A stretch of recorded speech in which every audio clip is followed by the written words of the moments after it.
We're getting some breaking news at the moment. There's been an earthquake that's been reported in the valley. Jammu and Kashmir has felt tremors. Tremors have been felt in Baramulla town and other areas in the valley. So earthquake in Jammu and Kashmir, these are the initial updates that we are receiving. We'll try and put out some visuals also for our viewers, but this is the initial input. We do not yet know where the epicenter really lies. It could be probably Afghanistan, which is the usual when tremors are usually felt in the valley. But right now we do understand and getting to understand, these are the visuals right after the earthquake. You could see people outside on the streets. These are visuals from Baramulla, where people felt strong tremors when they exited their houses and the shops. They were all assembled out on the streets as strong tremors were felt in Jammu and Kashmir. My colleague Ishan Vani, who is currently in the valley, is with us on the broadcast. Ishan, how strong were the tremors? Any idea about the epicenter?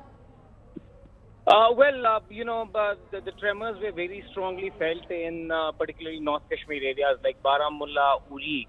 And a reminder to the people again of something which we had seen in 2000s when a strong earthquake had been felt in Baramulla, Uri and other parts when it left a trail of destruction. There has been strong earthquake that has been felt in parts of Kashmir Valley today as well. People rushed out of their homes towards safety, particularly in Baramulla, Uri and parts of other North Kashmir. It wasn't so strongly felt in Srinagar and other parts. But reports are emerging from parts of Kashmir Valley where it was felt and people came out. So there's possibility that the epicenter could be somewhere close to the POK in Muzaffarabad or places like these. But yet we are yet to hear any word from the official to really where the epicenter was. But it has been strongly felt towards the line of control areas, Uri, Baramulla, North Kashmir parts. So yes, one has to see if there has been any damage, but there are no reports of any immediate damage or any casualties. Right. And Ishan, since you mentioned the earthquake of 2005, where more than 1,300 people were killed, over 6,000 people were injured. It was a massive earthquake, and which you rightfully mentioned has its origins in Muzaffarabad and Khyber Pakhtunkhwa. Are we learning any more details about that? And if at all we were to understand how much on the Richter was this tremor possibly, what details can you share with us?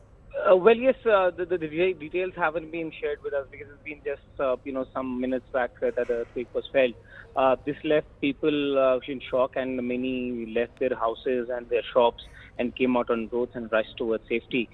Given the fact that in 2005 there was a massive earthquake that broke roads, buildings, damaged bridges, and left a trail of destruction. So every time such kind of earthquakes are felt in Kashmir, it reminds people of that time. But yes, there is no any report of any damage or any injuries to anyone yet, though the administration is right now as we speak trying to see that if there has been any damage in those particular mountainous areas, because parts of North Kashmir, particularly Baramulla, there are people living on the mountains and on higher places which can have some damage. But yes, they are trying to assess if there has been any damage to any civilian infrastructure. Right. We'll wait for you, Ishan, to pick up more details on this earthquake in Jammu and Kashmir. Strong tremors felt along the Baramulla area. We leave it at that. We are slipping into a very short break and coming right back.